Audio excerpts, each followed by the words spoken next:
All right, welcome back, everybody. Sarcasm Speaks. It's Jared and Bob coming at you. We're flying through some crazy NFL free agency stuff and everything, and we've got some kind of breaking news. I think. Again, hey, when we break news on the show, you guys don't hear about it till after, and you guys are like, we're a bunch of idiots. I've known about this already for a day. Well, yeah, I know. I get it. In our time, right now, in this world, in the past, you're listening to the past.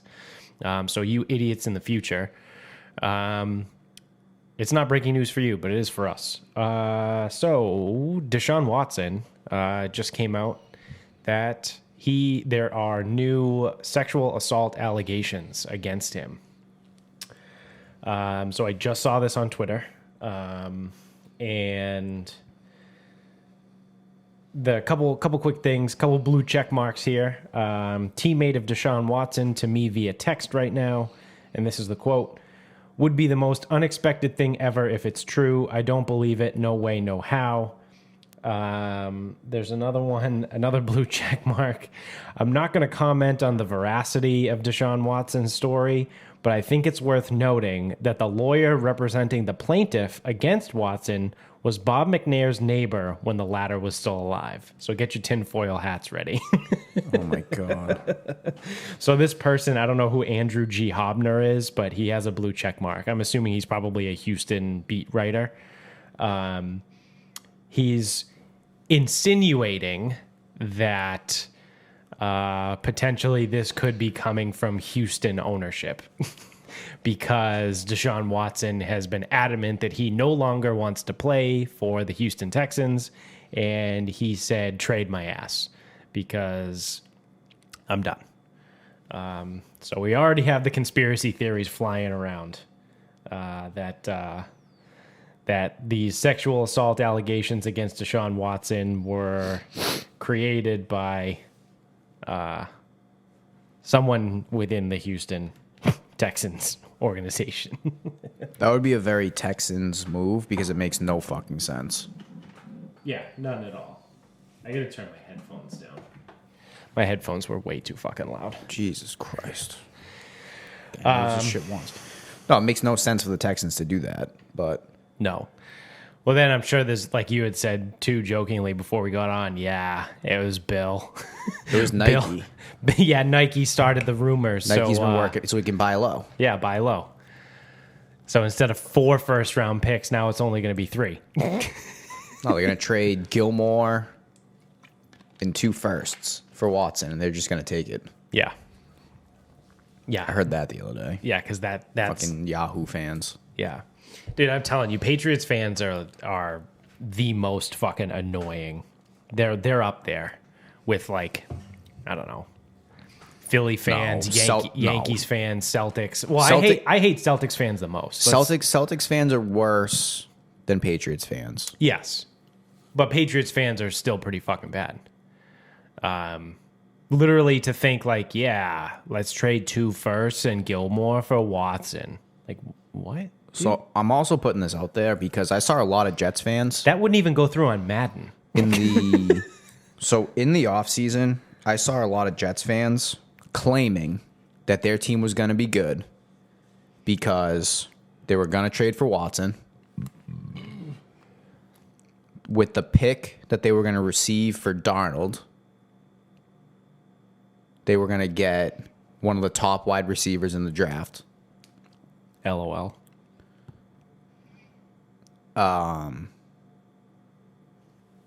Then they were going to sign one of the top free agent wide receivers.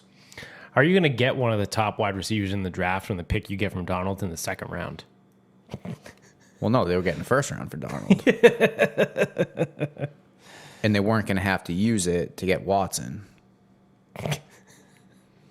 Dude, this is what the Jets fans said that the Jets were going to compete. And I saw this, and I didn't just see this from one guy. I saw this from a couple people. Yeah. They were going to trade for Watson, which means you have to trade for Watson. One, you have to, and he's not traded for yet. Right. Then they were going to get, because they traded for Watson, then they were going to trade Darnold. Yep. And then because they were going to trade Darnold, they were going to get a 1st round pick back. Because at least they acknowledged that they were going to have to use their current first-round pick. Yeah, they're second overall. Yes. Yeah. Then, because of that, they were going to still be able to draft a top receiver. And then they were going to sign one of the top 3 receivers. So you were going to have Watson, a first-round draft pick receiver, and a top free agent receiver. Cool. Because what they actually did was none of that, and they signed Corey Davis. Yeah. That's not a top receiver. No. I don't even know if I would put him. I'd have to look at the list, but I don't know if he'd be even in the top 5 of free agent wide receivers available on the market. Because you got Kenny Golladay, Marvin Jones. He's probably... I don't know who else is out there. Well, it was Curtis Samuel. Well, it was Fuller, Will Fuller. okay. Golladay, Juju. Yep. So those are your top 3. Curtis Samuel, I don't know, the way he got paid almost makes me think. Oh, he signed? Curtis Samuel went to Jacksonville. Oh, okay. I don't know who I'd rather have, Corey Davis or Curtis Samuel. I think it honestly depends on the team. Like on the Patriots, I'd rather have Curtis Samuel. Yeah. Because he can do more, and it's just the way the offense runs. This is a guy that doesn't know how to throw a football. Yeah. So if you can get him the ball in the backfield. Well, no, the guy throwing the football can't throw screens, so we can't run screens anymore. Pick 6 on a screen. Yeah. We're bringing back the wing T offense. That's what I've been saying the whole time. Bill found his dad's playbook from Navy from 1958, and he's like, "Yeah, I'm gonna load up on offensive linemen and tight ends, and then I'm gonna go out because there's rumors now they want to sign either Leonard Fournette or Chris Carson, and it's like, yeah, they're gonna sign one of those guys, and they're gonna run the full house out of the jumbo package." The whole field is just going to be offensive linemen, tight ends, and then 2 running backs and Cam. And Cam's going to be the lead blocker. So bad. They're going to run the triple option. That's what it is. They're going to run the wing T, the Medford High School offense, the wing T, and honestly, probably most high school offenses, and the triple option. There you go. There's your Patriots offense this year. We got 17 fucking offensive linemen, 19 tight ends, 6 running backs, and we got 3 wide receivers. Cool. So those wide receivers are just decoys. Just putting this out there, your counts are so fucking far off. No, they're accurate. It's dead on. Dead on balls accurate. Yeah, but the Patriots have been fucking spending, though. So they've gotten, I don't know, I'm going to have to pull this up now because they've signed like a bajillion guys. So they signed Godchaw, Judon. Yep, Matt Judon. Jalen Mills. Jonnu Smith, Hunter Henry. Aguilar, Kendrick Bourne. Let me see. That's probably it. They have eight signings currently. Hold on. All these fucking ads are popping up. Sign up for this bracket. Do this bracket. Do you agree to accept cookies? Yeah, just fucking... Oh, Henry Anderson. Show me the page. Yeah, Jonnu Smith got 4 years, $50 million. Hunter Henry got 3 years and 37.5. Matt Judon got 4 years and 56. Jalen Mills got 4 and 24. Nelson Aguilar got 2 and 26. Kendrick Bourne got 3 and 22.5. Godchaw got 2 and 16. Henry Anderson got 2 and 7. And that is it. So pretty solid. I mean, they actually went and addressed areas of need because they got defensive line help, which was a massive need because everyone was a free agent. So they're losing Lawrence Guy and potentially Adam Butler. So they got Godchaw and Anderson, who are big boys. what was Godshaw's numbers? Like he's 6'3", like 330. Something like that. So that is a large human being. So they got D-line. Obviously, the tight ends are fucking putrid. So now they have 2 actual tight ends. Who else do they say? Wide receiver. I mean, everyone knows the wide receivers are fucking god awful. Interesting though that they went and they signed Matt Judon because he was like a top tier free agent at a position that costs a lot of money. Yeah, but the thing with Judon is that he's not a pin the ears back and rush. No, he does everything well. I heard a comparison is like he's a souped up Rob Ninkovich. Like he's more athletic than Rob Ninkovich and can do a little bit more. So he can play the run, he can rush the passer, he could potentially drop into coverage if needed. Yeah, and he's not going to be a 14 sack guy like Shaq Barrett. He's like a 7 sack guy. Right. So he doesn't put up the numbers that a pure pass rusher, like pass rushing specialist does.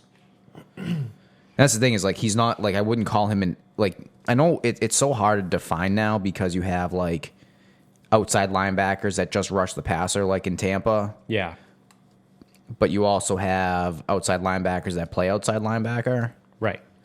And then you have like DNs. But like some DNs are like Chandler Jones. Right. Where they just accumulate a ton of sacks. Right.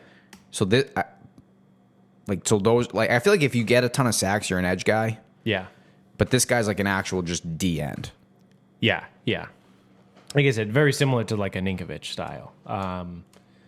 It's going to be interesting though. Now, the linebacking group went from absolute dog shit last year to looking kind of solid this year because you're getting Hightower back. Now we don't know we don't know what Hightower is going to be. He's a year older, but he also just had a year off, and I had a string of 2 or 3 years in a row where he was dealing with injuries. So if he gave his body a full year to recover and get healthy, maybe he's better. But then again, like I said, he's a year older too. So what is he now? 33-ish? No, I think he's closer to our age. He was drafted in 2012. Okay, so that's when I graduated college, so. All right, so yeah, maybe he's 31, 32. But, it's one of those things where he's a stud when he's healthy. So last year we went from Chase Winovich, what's the guy's name? Deshawn Bauer? I don't think Bauer ever played. Yeah, who was the guy? Terez Hall. I mean, Josh Uche saw the field for a little bit, but you know what I mean? I don't even know who the fuck their linebackers were last year. They were terrible. And now you have the ability to move Winovich to the inside, which I think is going to benefit him and his play because he's small. One of the main reasons... Move him inside? Yeah. He can't play inside. As more of I think he's better on the inside than he is on the outside. He's too small to play outside. For what this defense does? Dude, he can't play the run. All he can do is pass rush. Yeah, I don't know. I mean, we'll see. Because the whole reason why he wasn't out there a lot last year is because he couldn't set the edge. He's too small. He's 6'2", maybe 250, 260. Yeah, I don't know what he weighs, but so he couldn't set the edge. 260 might be generous. He might be closer to 240. And part of him not being able to set the edge is he can't stop the run. Yeah. I mean, he can tackle. Put him in the middle. He can tackle if they come to him. Yeah. But he's always out of position. That was the problem. Right. I don't think he knows how to play linebacker. So putting him in the middle doesn't make much sense because you need that guy to be good. And all he really knows right now is rush the passer. I don't know. I think he can be better. I think he's better suited in the middle. Just because he's quicker, obviously. He can kind of bend a little bit. He can use that agility, shiftiness in the middle. I think he's probably better off, if he had to drop into coverage, probably doing it better from the middle. I think he's, for this defense, he's better off being in the middle. Because now you have Judon and Uche and Hightower on the outside. Because you can't put Hightower in the middle anymore because he's too slow. Unless, I don't know, maybe he just spent the whole year getting faster, working on that speed. But, because the other thing, too, is that what they do with their linebackers is they just move them around everywhere. Like, everyone kind of plays everywhere. Like they just kind of, I don't want to call it the stupid amoeba defense because that's lame.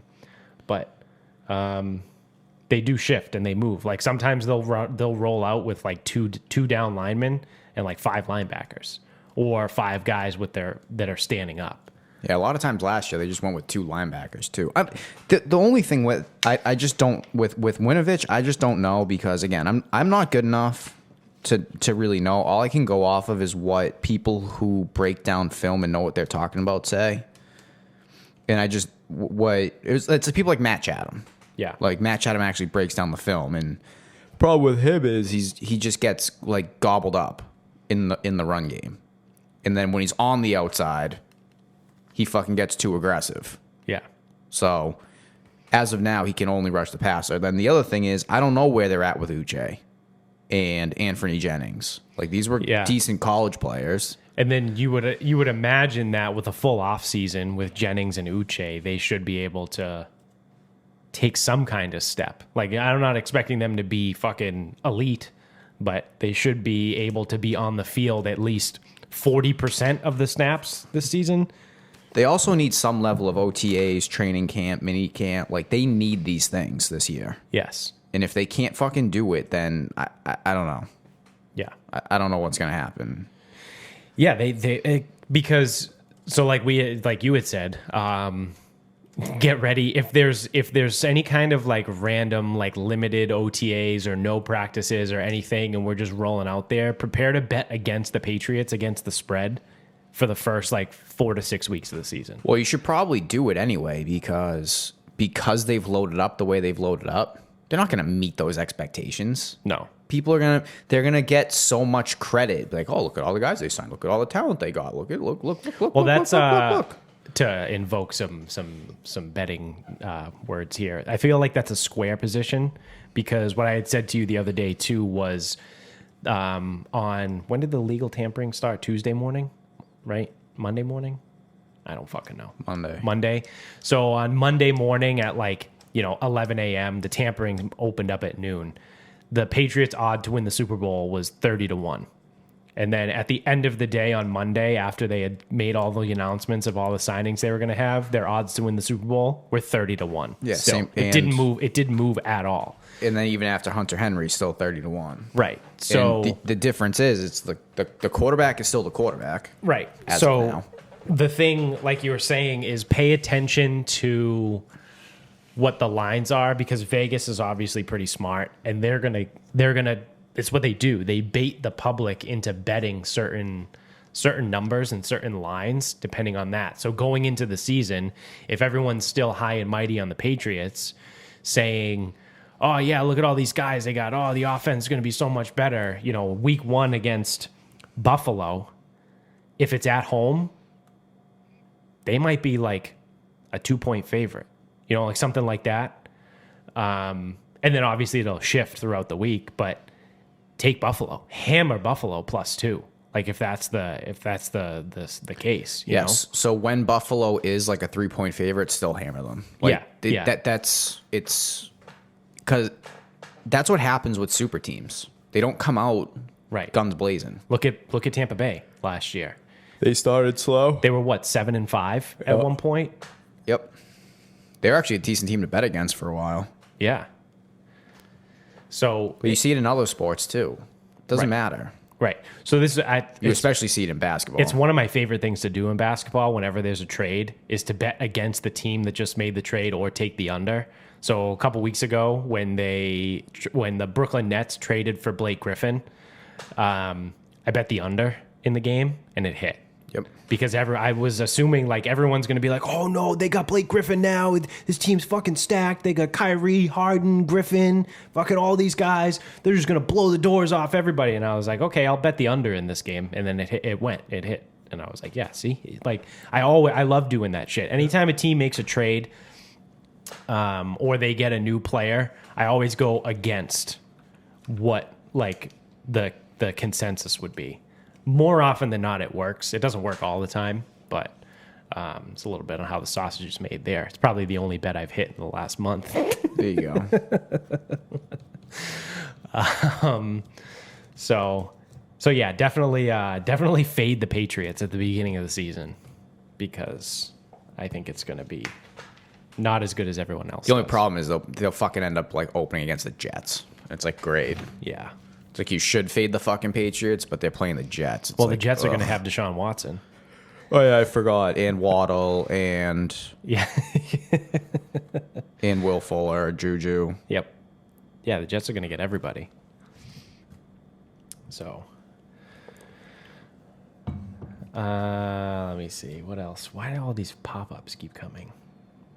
We did talk about the Deshaun Watson sexual assault stuff. That's what we led with. We glossed over it because there's no real details, so I'm not fucking talking about it. Yeah. We got some good news the other day for anyone that was born prior to, I don't know, probably like 1995. You should be happy to hear this. Toys R Us is coming back. If anyone fucking born prior to 1995 is excited about this, woof. Woof. There's a little nostalgia in there, you know? Yeah, you gonna go to Toys R Us? You gonna go buy a Huffy? Yeah, maybe. I'll go to Toys R Us if they have trading cards. No one has trading cards. So Toys R Us just got bought out by WHP Global. So they got all that stuff. So obviously, like if you have noticed, maybe if you've been paying attention, all the Toys R Us and Babies R Us and all that shit, Kids R Us, remember that one? Was that the same thing? Or is that a different company? Remember Kids R Us? I don't even know. That might have been a Ghetto Glen store. That might have been a knock. Oh, was that knockoff. it? Kids R Us? I didn't mind that toy store.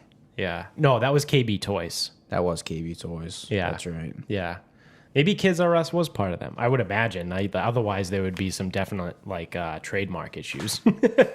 Like they own Toys R Us, Babies R Us. Well, maybe the R was actually facing the right way. Yeah. It wasn't a Russian R. Yeah, backwards. Goddamn commies.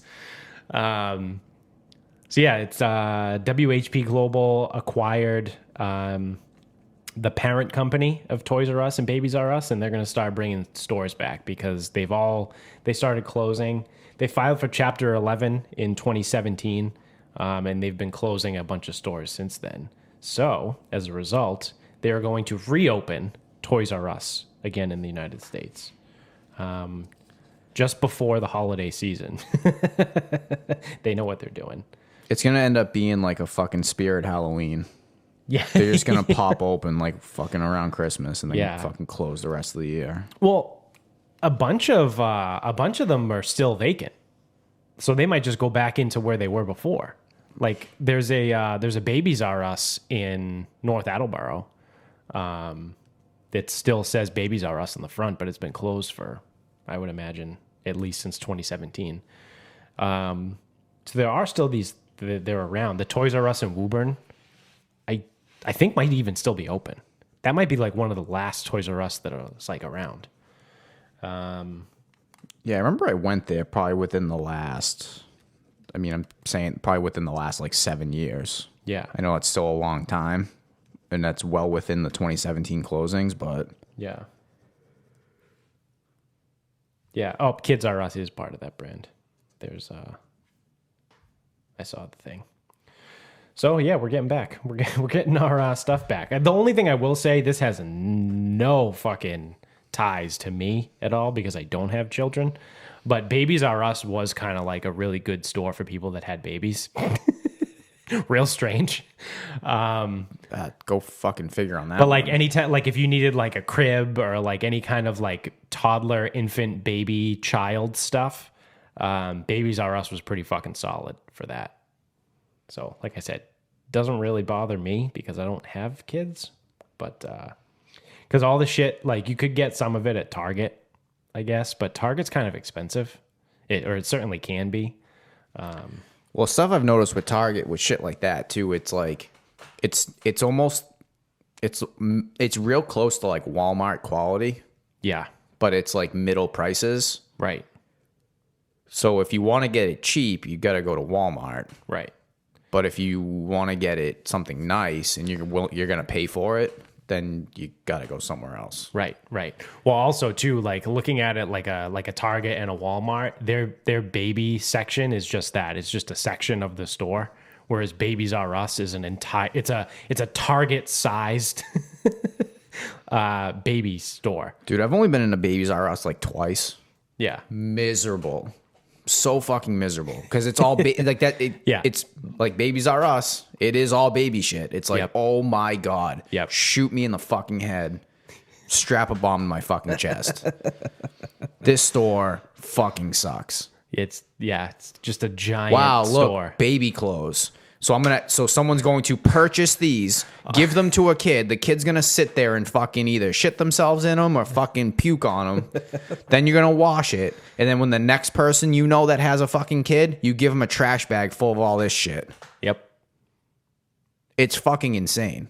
Yeah, kids stuff is wild. Like I always laugh when I see like infants and toddlers with like Air Force Ones and like Jordans, and it's like, you paid $80 for those shoes that your kid's going to be able to wear for 6 months before their feet get too big, and now you have to get rid of them. Like, you buy the cheapest fucking thing you get. Like the kid is literally, the kid can't even walk, and his foot or her foot is only going to be able to fit in this thing for 6 months max. Like babies grow pretty fucking quick. So dumb. Like it's just so fucking stupid. Like, yeah, let me spend $50 on shoes for this baby. No, I barely spend $50 on shoes for myself. exactly. And I can wear them for like a year plus. Yeah. I ain't growing. As much as I wish I still had a spurt left, I ain't growing. I've been the same fucking height since I was like 15. Yeah. And there's like nothing cool in that store. Like Toys R Us was always cool stuff. Yeah, because you could find something cool. Everything was cool in there. Yeah. Even the Huffy bikes. Mongoose. A Harrow. I had a Harrow.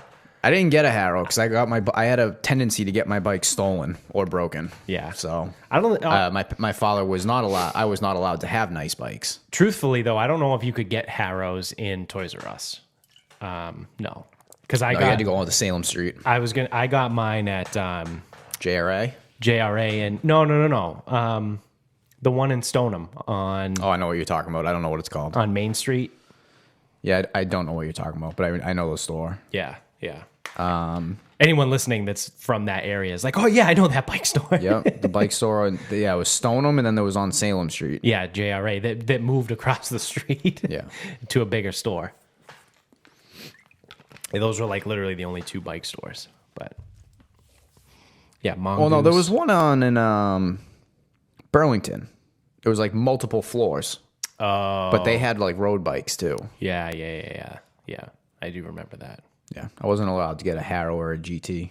Yeah. Did you get a red line? No, I didn't get anything good. That was my first bike. My first bike was a red line. I think those were that was a GT, right? I don't know. I think the red line might have been all right. Let me see. Red line bicycles. It was silver. I don't see red line GT. I mean, unless it was like a different thing. Yeah, I don't know. But so I was thinking, I forget what I had first. But my father's like, all right, well, you want a BMX bike? All right, we'll get this. This is cheap. That got stolen. Actually, off my porch. Then we went, got another bike, like another Toys R Us bike. Rode it from West Medford to the mall. That got stolen at the mall. Had to hop on a bus back. Had no clue how to fucking Sick. take the bus. Oh, dude, I found my bike. This is the one that I had. It's silver. I just typed in Redline 1990s, and this is the bike that popped up. All right, I think it's something different. It's an RL 340. Oh shit. Yeah. So then I think because I had 2 bikes stolen, my father was like, "Yeah, you can have like a fucking mongoose for like $120 or something." From Toys R Us. Yep. No shit. Like the one in Woburn.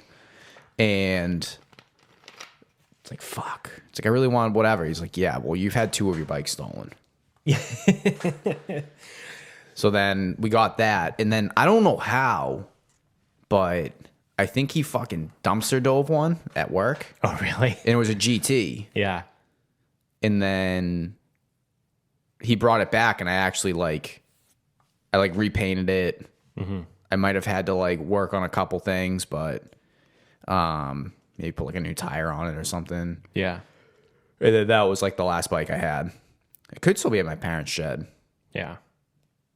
Did you frequent the Woburn Toys R Us? Yeah. I was just thinking that it's kind of funny that there was a Toys R Us in Medford growing up, but it was easier probably for you to get to the one in Woburn. Oh, that one closed early though. I mean, I used to go there. Yeah. Well, no, because I was gonna say like it just shows how fucking ridiculous Medford is that you lived in West Medford. The Toys R Us was over by me, where I grew up, over on like the Everett Malden side, and but it was probably easier for you to get to the fucking Woburn one. Honestly, it was probably the same because the Woburn one isn't like right over the line, but it's close. Yeah. No, we used to do both, but the Medford one closed like moderately. Yeah, early it was. on. Was it Modell's or was it the new Stop and Shop? I don't remember. The Aldi. It was the Aldi. Okay. So like it closed, then right. it became the shoe store, and then there was a Babies R Us next door. They were side by side. It was a Toys R Us and a Babies R Us. Gross. I think the Babies R Us became left or right. Either became Modell's or it became Pet Supplies. I don't remember. Again, Babies R Us was the fucking worst store ever. I threw a fucking tantrum if I had to fucking go in there. Probably threw a tantrum going in there when I was fucking 18 too. This is fucking stupid. Well, no, because it's like we had a couple friends who had kids, and it's like, well, what do we get them? Like we walked into a Babies R Us, like did the fucking Abe Simpson, like you walk in, do a circle, walk right back out. Yep. And then just ended up buying fucking diapers. Here you go. Yeah, here's a bunch of diapers. Yeah. That was like my go-to for fucking that. Just buy as many diapers as I felt like. Yeah. I mean, I hear that's probably the most important thing. Well, it's like, again, it's like I don't even, like people are like, what do you mean you bought diapers? That's not a gift. I'm like. Diapers are pretty fucking expensive. I'm sure anyone that has a child would be pretty appreciative of getting diapers. Yes. That's what I thought. I thought it's the only actual useful thing. Yeah, I would agree with you. Because it's like I don't have like a bag full of baby clothes. And that's the other thing too. It's like with the bag full of baby clothes, it's like, oh, I'll get you these clothes. It's like, motherfucker, you're just giving me your trash. It's actually in a trash bag. Yeah. You just don't want to throw it out. Yeah. And it's like, pass it on. I'm like, Jesus Christ. Yeah. Just fucking burn the shit. I could see that. People are like, whoa, we can't throw out the baby clothes. Like, why? We have to hold on to them. And it's like, well, why? And then you just give them away. The baby doesn't fit in them anymore. Like when you can have another baby, all right, cool, hang on to it. But then even at that, like, what if you had a girl first and then you have a boy? You can't reuse the baby clothes. Fucking when just fucking get rid of them. When Chris's daughter was born, it was like people were bringing fucking trash bags. Yeah, full. Yeah, it's like people like purposely hang on to their baby clothes and they get excited. They wait for someone they know to have a baby and be like, oh, hey, I have a bunch of clothes. Here, take them. But it's not like they're excited that they're like, oh, I have these clothes. This is so good for you. It's like, oh, you're going to take my shit from me. Yeah. And like even then, I think even Chris was started throwing stuff out. Yeah. Because he goes, she can't wear all this stuff. Right. It's like, I'll just, hey, thanks. I'll just throw it in the dumpster for you. Don't worry, I'll throw out your trash for you. That's the best too, when you get baby clothes from someone and their kid is like 9. Their youngest kid is like 9. It's like, what?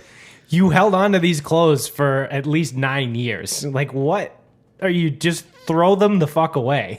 I will say the couple sources he got clothes from was like a year, maybe 2, like at most. There was no like, it's like, dude, your kid drives. What do you mean? It's like your youngest kid is in college. Like, where did you get these from?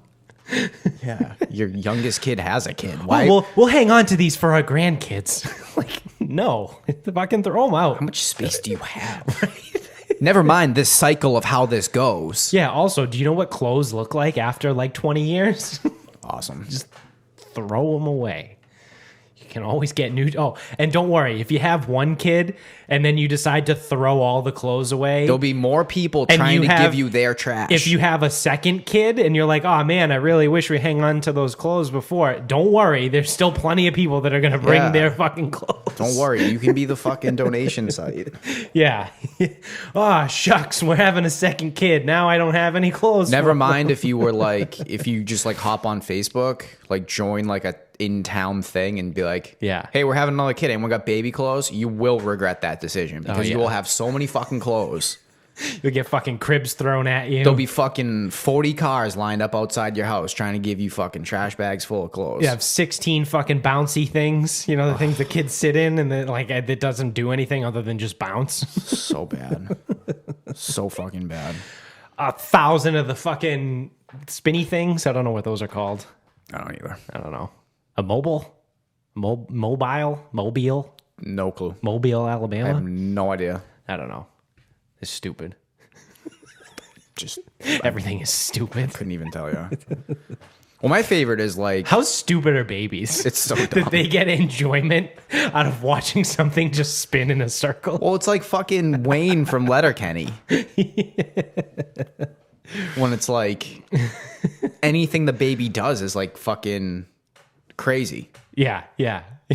Oh my god, he just blew a bubble. Yeah, like, it's like cool. when he sits there and it's like you hold your hand, kid shits himself. Like you hold your hand out.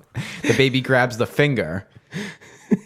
And now what about that makes you think that he's going to be charting unnavigated pathways in the brain? Like, yeah. Oh, he's so smart. He grabbed a finger. Yeah. Like, like you put something in front of him and he grabbed it. Like, wow. Yeah, it's... He shit himself 3 seconds later. You got to call up the CDC. Be like, hey, my kid grabbed someone's finger. Do you want him on like the epidemiological team? Yeah. Like, he's ready. He's so smart. Yeah, he's wicked smart. This kid's so smart. Yeah. Fucking... This kid blew a spit bubble. Yeah. He's ready for Harvard. Send a video of it, send it to Harvard. Yeah. And then like the second year, oh my God, he's so smart. He's so smart. He grabbed a finger. Then he sits there and fucking just annihilates his diaper. Or he just pukes on himself. Like that's not impressive. Vinny does that on a Saturday. like your baby does shit that Vinny does at 30 years old. Like I'm not impressed. I mean, I'm impressed that Vinny does it, but... Well, yeah, I'm more impressed with Vinny, actually, because he's not a baby. He turns into one.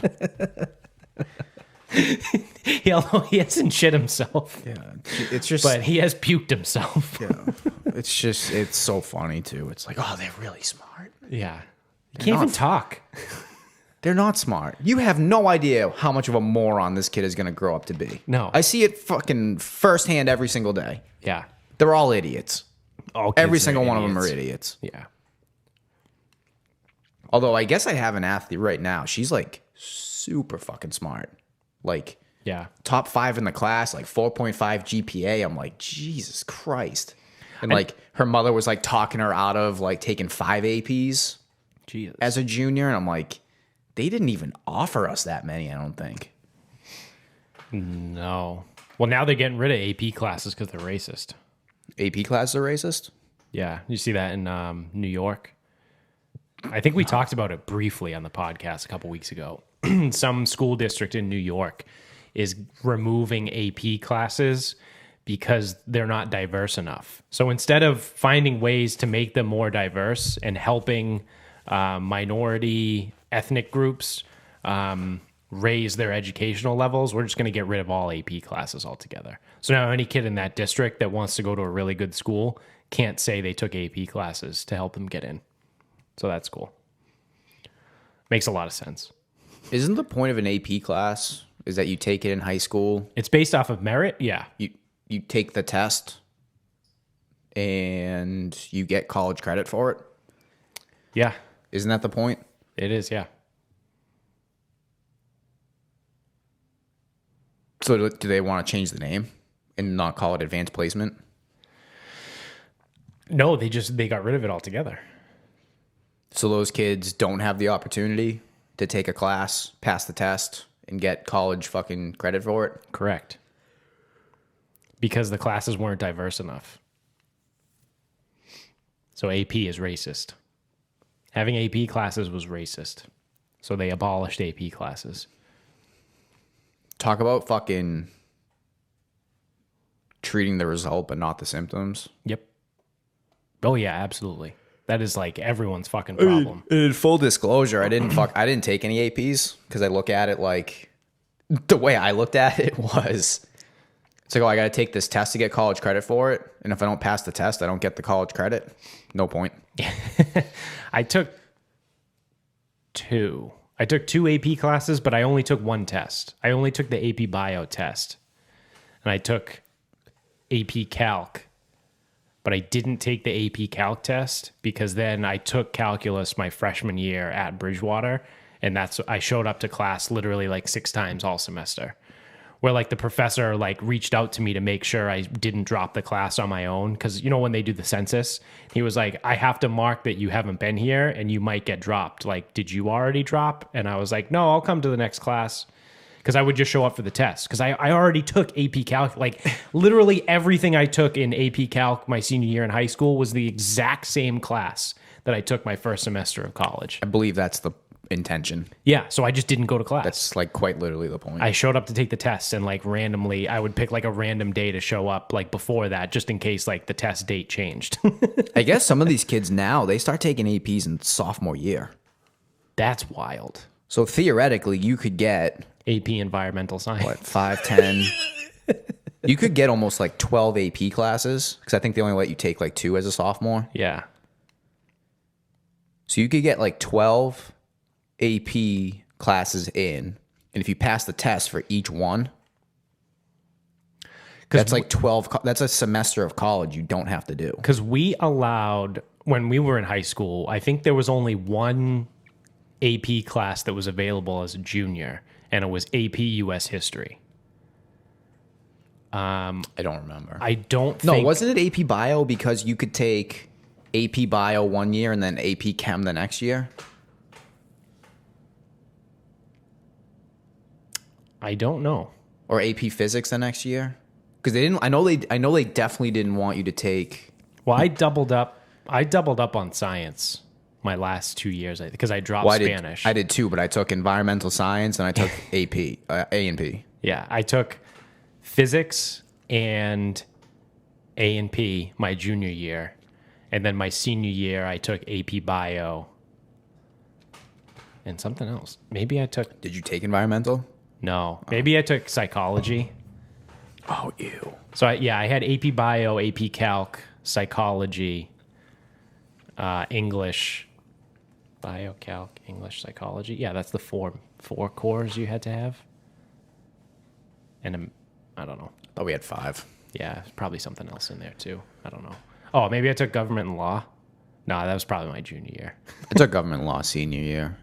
No, I think you have to take regular history junior year. Yeah. But I do remember that maybe there was 2 available, but there was only 1 or 2 available your junior year. And I know for a fact one of them was AP US History. yeah, okay. I honestly just don't remember. I also didn't know if you could take 2 years of AP English. But Yeah, I don't know. I don't think so. I forget. I don't remember. I really don't. Yeah. But it was Medford was not like some of these schools where you could take APs as a sophomore. You could not do that. No. You could only take so many, too. Like, I don't think you could take more than 2 at a time. You could not take 5. I know that. No, yeah, you definitely There's no couldn't way take you could 5. take 5. Yeah. But some of these kids, they're in all, like, they take fucking 4, 5. Yeah.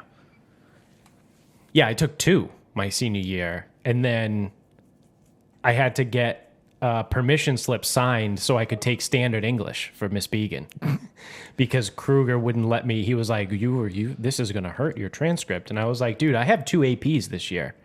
Like, I think I was in 2 APs. I was in honors psychology and whatever the fuck else I had to take. And I go, I'm taking standard English. And he was like, well, I'm going to need your mother to sign this permission form to allow it. So I brought it home and I was like, hey, Ma, can you sign this? She was like, yeah, what's it for? And I go, it's so I can take standard English. And I think her response was like, are you shitting me? Like, you have to get an approved for this? And then I explained the story and she was like, yeah, that's dumb. Go ahead, take standard English. What the fuck do I care?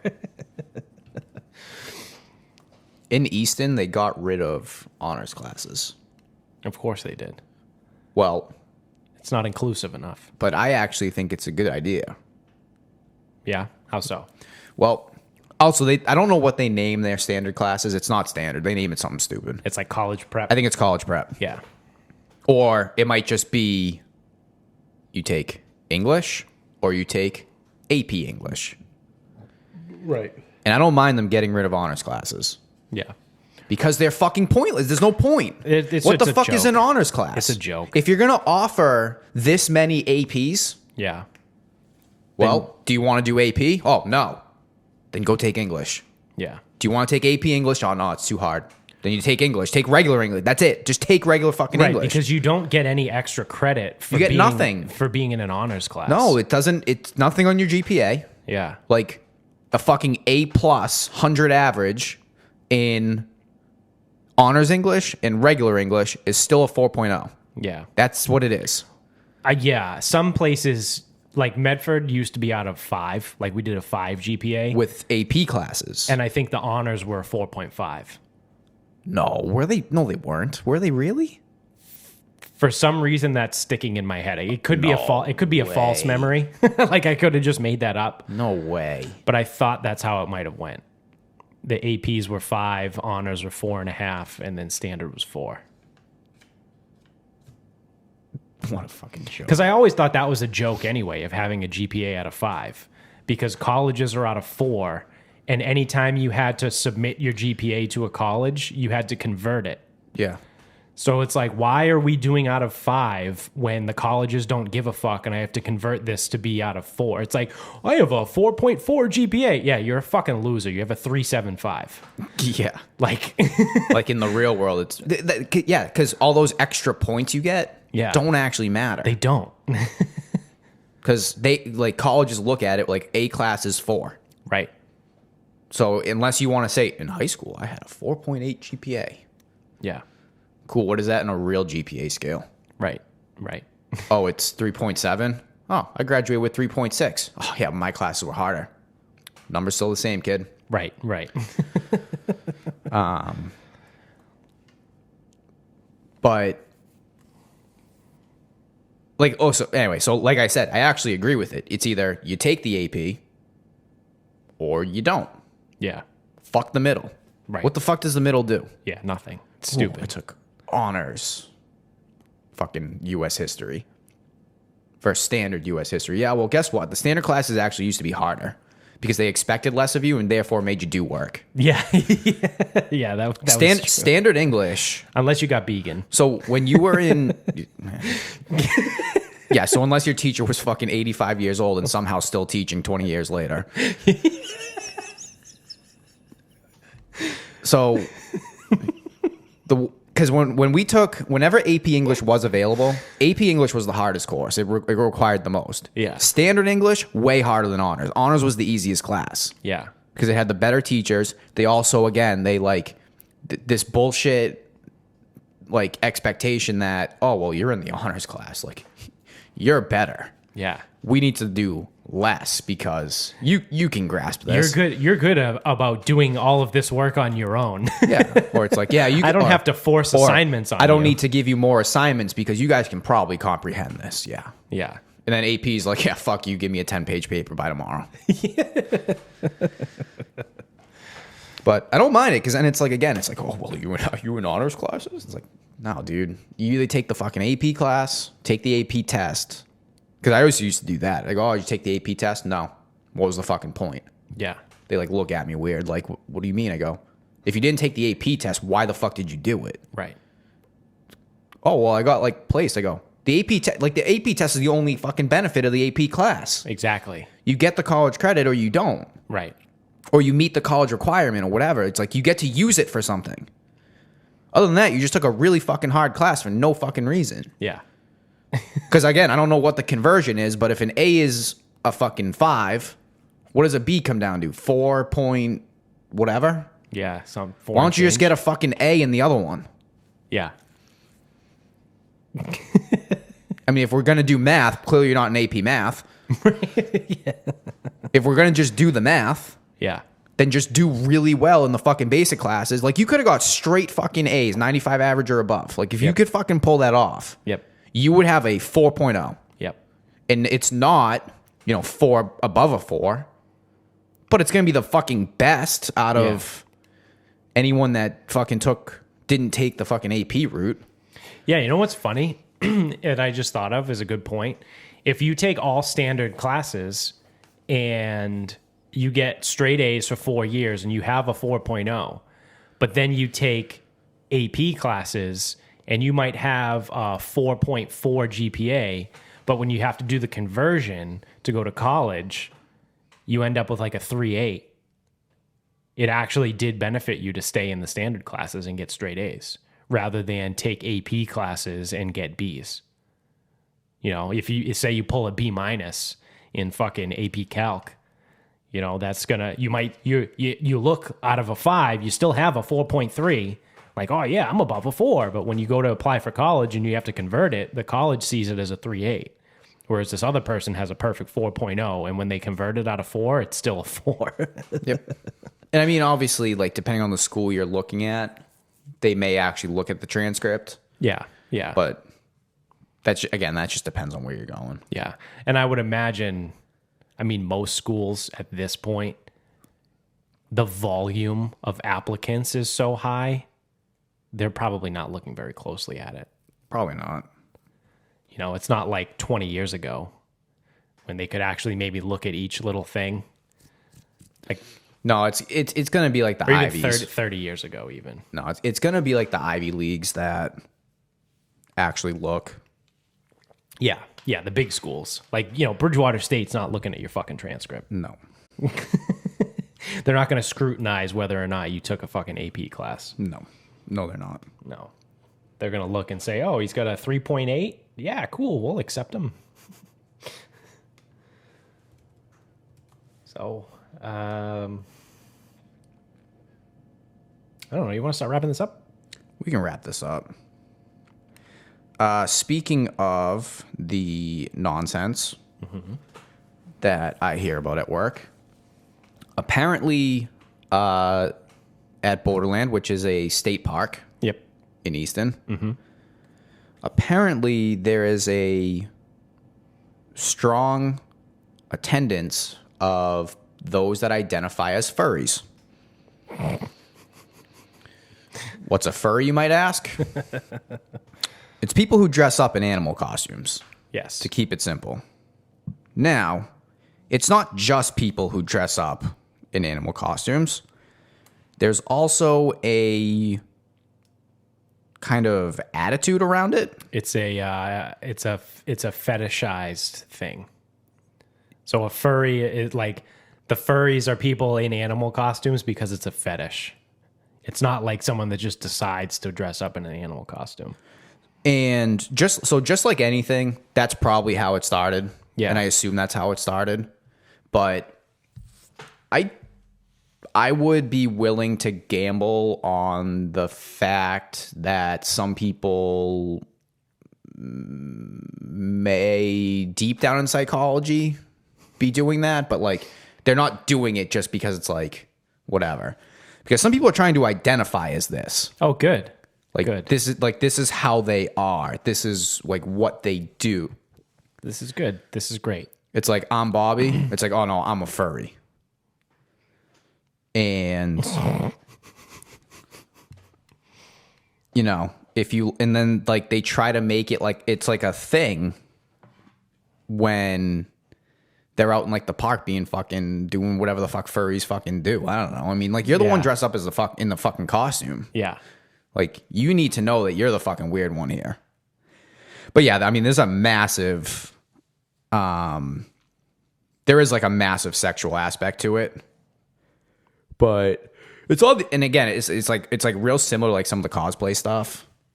Yeah. Oh yeah. That's what I was gonna say. It is kind of derived from like cosplay. Yeah. So I guess these people congregate at Borderland and Easton, and it is a thing apparently because again they identify as fucking furries and whatever. I mean, I don't know what the fuck possesses you to dress up like a fucking fox and do this. I really don't fucking know. What does the fox say? But that being said, someone showed me a picture. And I go, oh, this looks like someone from the Chuck E. Cheese band. Like the robots. Yeah. Yeah. And then I get preceded with blank stares of, what's Chuck E. Cheese? Oh my God. What are you talking about? And I'm like, fuck. How did these people not know what Chuck E. Cheese is? I go, have any of you people been to a Chuck E. Cheese? Oh, I've heard of it, but I've never been to one. Charles Edward Cheese? Maybe you know him by his proper name.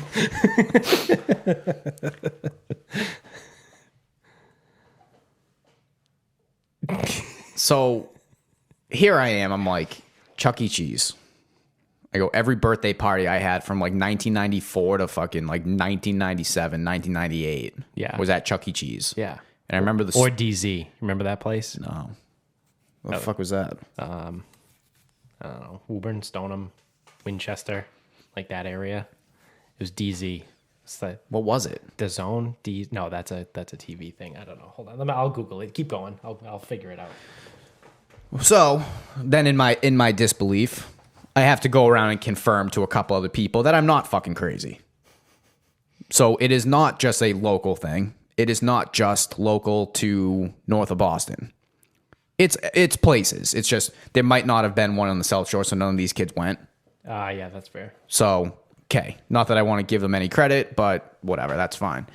And then I just remember, I don't know what set of circumstances your life has to take where you have to work at a Chuck E. Cheese. But, oh my God, that is so bad. You got 27-year-olds running amok in this place. They're up, they're fucking with the band, the robots.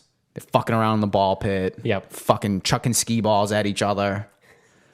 And it's like, I don't know what amount of money these people make, and it is not even close to worth it.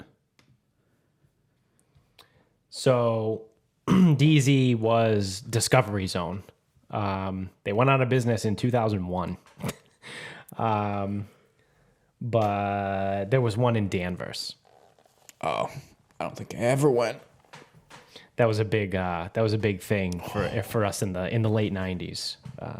We used to have birthday parties at DZ. It was like a I don't even know. So it said it was an American chain of entertainment facilities featuring games and elaborate indoor mazes designed for young children, including roller slides, climbing play structures, ball pits, arcade games.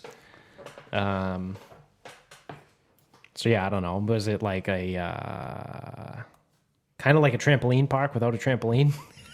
So nothing like a trampoline park. So a basketball court. Yes, it was like a I don't know, like a kid's version of a fucking thing. Ninja Warrior, I guess maybe. I don't know. It was an obstacle course place. It was fun. They had video games. It was a good time. Never went to Discovery Zone. Good times though. That was a good time.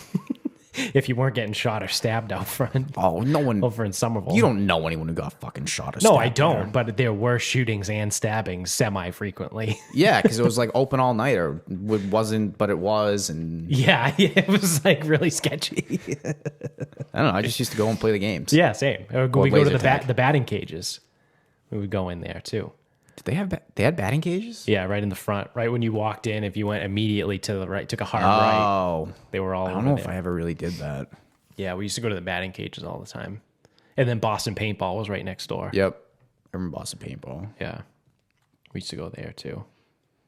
Yeah, that was now it's Assembly Square Mall, Assembly Row Mall, whatever the fuck it's called, Assembly Row. Yeah, I don't even know if the structure of it's standing. No, they demolished it. Yeah. It's gone. I think technically now it's a parking lot. Yeah, It's a parking lot for Assembly Row. yeah.